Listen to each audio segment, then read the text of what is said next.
आज देखेंगे इतिहास के महत्वपूर्ण प्रश्न जो पुरानी परीक्षाओं में पूछे गए हैं, प्रीवियस ईयर में पूछे गए हैं। आपका क्वेश्चन नंबर 1 है, मध्य पाषाणिक प्रसंग में पशुपालन के प्रमाण जहाँ से मिले वह स्थान है। Option A Laghnaj, option B Bhirbhanpur, option C Adamgarh, option D Chaupani Mando. तो इसमें आपका उत्तर सही है आदमगढ़। आदमगढ़ से दोस्तों हमें पशुपालन के साक्ष्य मिले। अगला क्वेश्चन देखते हैं, क्वेश्चन नंबर 5। निम्नलिखित में से किस स्थल से हड्डी के उपकरण प्राप्त हुए हैं। ऑप्शन ए चौपनी मांडो से, ऑप्शन बी काकोरिया से, ऑप्शन सी मैदाह से, ऑप्शन डी सराय नहर से। तो हड्डी के उपकरण प्राप्त हुए हैं आपके मैदाह से और सराय नहर राय, दोनों से, दो स्थानों से हमें हड्डी के उपकरण प्राप्त हुए हैं। ऑप्शन सी भी सही है मैदाह से, ऑप्शन डी भी सही है सराय नहर राय से। इसके बारे में हम थोड़ा पढ़ भी लेते हैं। इसके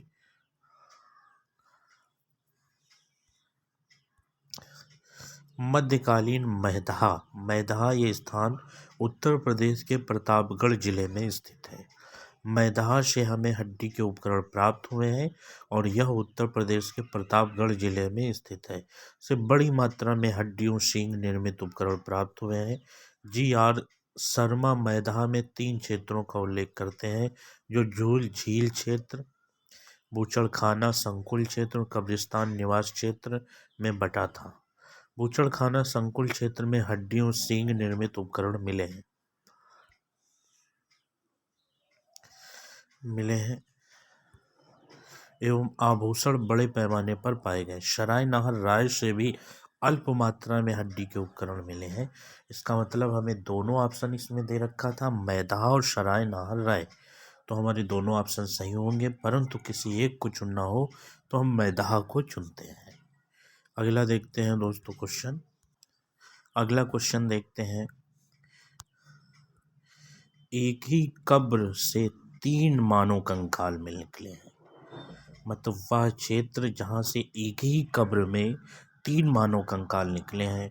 option A Sarai Nahar Rai, option B Damdama, option C Maidah, option D लंघनाद। तो इसमें आपका सही है दोस्तों दमदमा। दमदमा नामक क्षेत्र से 3 मानव के कंकाल एक ही कब्र से निकले हैं। इसके बारे में थोड़ा सा हम पढ़ भी लेते हैं।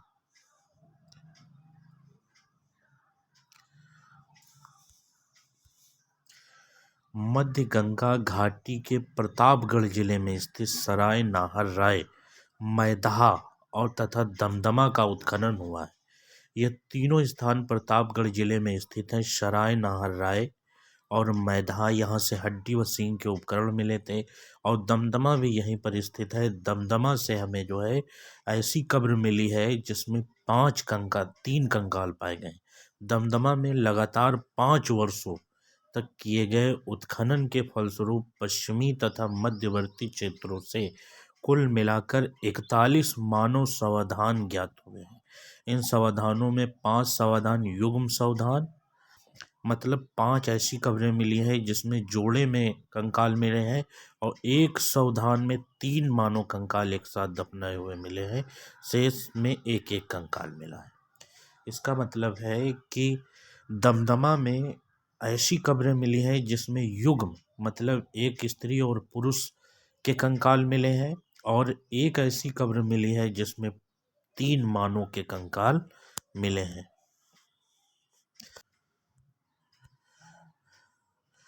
भारतीय उपमहाद्वीप में कृषि के प्राचीनतम साक्ष्य प्राप्त हुए हैं। आपके लहुरा देव से प्राचीनतम साक्ष्य प्राप्त हुए हैं। लहुरा देव के बारे में हम थोड़ा सा पढ़ भी लेते हैं। नवीनतम खोजों के आधार पर भारतीय उपमहाद्वीप में प्राचीनतम कृषि साक्ष्य वाला स्थल उत्तर प्रदेश के संत कबीर नगर जिले में स्थित लहुरा देव है। यह हमें याद रखना है। सबसे प्राचीन कृषि यहाँ पर होती थी। लगभग 9000 ईसा पूर्व से 7000 ईसा पूर्व तक के बीच चावल के साक्ष्य प्राप्त हुए हैं। उल्लेखनीय है कि इस नवीनतम खोज के पूर्व भारतीय उपमहाद्वीप का प्राचीनतम साक्ष्य वाला स्थल मेहरगढ़ माना जाता था, परंतु अब लौरा देव को माना जाता है।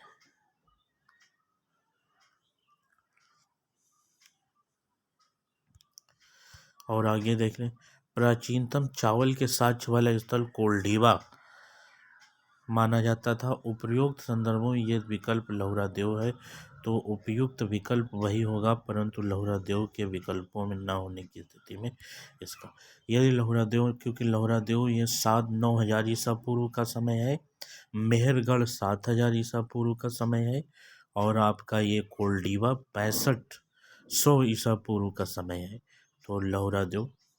फिर अगला क्वेश्चन हम देखते हैं, भारतीय उपमहाद्वीप में कृषि के प्राचीनतम साक्ष्य प्राप्त हुए। वैसे तो लौरा देव में प्राचीनतम साक्ष्य प्राप्त हुए हैं। लौरा देव में 9000 वर्ष पुराना, 9000 ईसा पूर्व से पहले के समय में यहाँ पर कृषि होती थी, परंतु लौरा देव ऑप्शन में न होने के कारण हमारा आंसर हो जाएगा मेहरगढ़। भारतीय उपमहाद्वीप के कृषि के प्राचीनतम साक्ष्य मेहरगढ़ से प्राप्त हुए। नेक्स्ट क्वेश्चन, भारतीय उपमहाद्वीप में कृषि के प्राचीनतम साक्ष्य कहाँ से प्राप्त हुए, तो वही क्वेश्चन रिपीट हो गया, मेहरगढ़ ऑप्शन। सबसे पहले हम आंसर अपना लगाएंगे लौरा देव, उसके बाद मेहरगढ़, अगर ये दोनों ऑप्शन में नहीं होंगे तो कोल्डीवा। नेक्स्ट क्वेश्चन देखते हैं, खाद्यान्नों की कृषि सर्वप्रथम प्रारंभ हुई थी। ऑप्शन ए नवपाषाण काल में, ऑप्शन बी मध्यपाषाण काल में, ऑप्शन सी पुरापाषाण काल में, ऑप्शन डी प्रोटो ऐतिहासिक काल में। तो कृषि का प्रारंभ सबसे पहले हमारा नवपाषाण काल से प्रारंभ हुआ, तो इसका आंसर हो जाएगा ऑप्शन ए। नेक्स्ट क्वेश्चन देखते हैं, इसकी खाद्यान्नों की उत्पत्ति सर्वप्रथम नवपाषाण काल में हुई। यही वह समय है जब मनुष्य कृषि कर्म से परिचित हुआ। अगला क्वेश्चन देखते हैं, भारत में मानव का सर्वप्रथम साक्ष्य कहाँ मिलता है। ऑप्शन ए नीलगिरी पहाड़ियों पर, ऑप्शन बी शिवालिक पहाड़ियों पर, ऑप्शन सी नल्लामलई पहाड़ियों पर, ऑप्शन डी नर्मदा घाटी में। मानव का सर्वप्रथम साक्ष्य नर्मदा घाटी से प्राप्त हुआ है दोस्तों। इस तरीके से हमारा आंसर डी हो जाएगा। इसके बारे में थोड़ा सा पढ़ लेते हैं, नर्मदा घाटी के बारे में। भारत में मानव का सर्वप्रथम साक्ष्य मध्य प्रदेश के पश्चिमी नर्मदा क्षेत्र में अवस्थित हथनौरा नामक पुरास्थल से प्राप्त हुआ है। इसकी खोज पुरातत्वविद अरुण शोनकिया द्वारा 5 दिसंबर 1982 ईस्वी में की गई। अगला क्वेश्चन हम देखते हैं, मानव द्वारा प्रयुक्त अनाज था। सर्वप्रथम मानव ने किस अनाज का प्रयोग किया। ऑप्शन ए गेहूं, दो चावल, सी जौ, डी बाजरा। तो इसमें आपका सही है दोस्तों जौ। जौ मानव द्वारा प्रयुक्त पहला अनाज था। अगला देखते हैं, अगला क्वेश्चन देखते हैं, उस स्थल का नाम बताइए जहां से प्राचीनतम स्थायी जीवन के प्रमाण मिले। ऑप्शन ए धौलावीरा, किली गुल मोहम्मद, कलीबंगा, मेहरगढ़। तो इसमें आपका सही है दोस्तों ऑप्शन डी मेहरगढ़। मेहरगढ़ से प्राचीनतम स्थायी जीवन के साक्ष्य प्राप्त हुए हैं। मेहरगढ़ के बारे में थोड़ा सा हम पढ़ भी लेते हैं। दिए गए विकल्पों में प्राचीनतम स्थायी जीवन के प्रमाण सर्वप्रथम बलूचिस्तान के कच्ची मैदान स्थित मेहरगढ़ में से मिले हैं, जिसकी प्रमाणिक तिथि 7वीं शताब्दी 7000 ईसा पूर्व है, जबकि किली गुल मोहम्मद व कलीबंगा के प्राचीनतम साक्ष्य 4000 व 3500 ईसा पूर्व। तब विकल्प डी सही है। अगला क्वेश्चन देखते हैं दोस्तों, निम्नलिखित में से किन स्थानों से मध्य पाषाण काल में पशुपालन के प्रमाण मिले हैं। ऑप्शन ए औदे, option B Bori, option D Bagor, option D Lakhania. तो इसमें आपका सही है दोस्तों ऑप्शन सी बागौर। और एक स्थान है जहाँ से पशुपालन के साक्ष्य मिले, आदमगढ़। आदमगढ़ से भी पशुपालन के साक्ष्य प्राप्त हुए हैं। अगला क्वेश्चन, निम्नलिखित में किसको चालकोलिथिक युग भी कहा जाता है? चालकोलिथिक युग, चालकोलिथिक युग ताम्र पाषाण युग को कहा जाता है। नेक्स्ट क्वेश्चन, अगला क्वेश्चन देखते हैं, नवदा टोली का उत्खनन किसने किया था? के.डी. वाजपेयी ने, वी.एस. वाकांकड़ ने, एच.डी. शंकालिया ने, मार्टिमर व्हीलर ने। तो नवदा टोली का उत्खनन एच.डी. शंकालिया ने किया था। एच.डी. शंकालिया, ऑप्शन सी आपका बिल्कुल सही है। हम नवदा टोली के बारे में थोड़ा सा अध्ययन भी कर लेते हैं। नवदा टोली मध्य प्रदेश में स्थित एक उत्खनन दक्कन कॉलेज पूना के प्रोफेसर एच.डी. शंकालिया ने कराया था। नवदा टोली ये मध्य प्रदेश का एक क्षेत्र है जो पाषाण काल से संबंधित है। इसकी खोज जो है पूना के प्रोफेसर एच.डी. शंकालिया ने कराया था।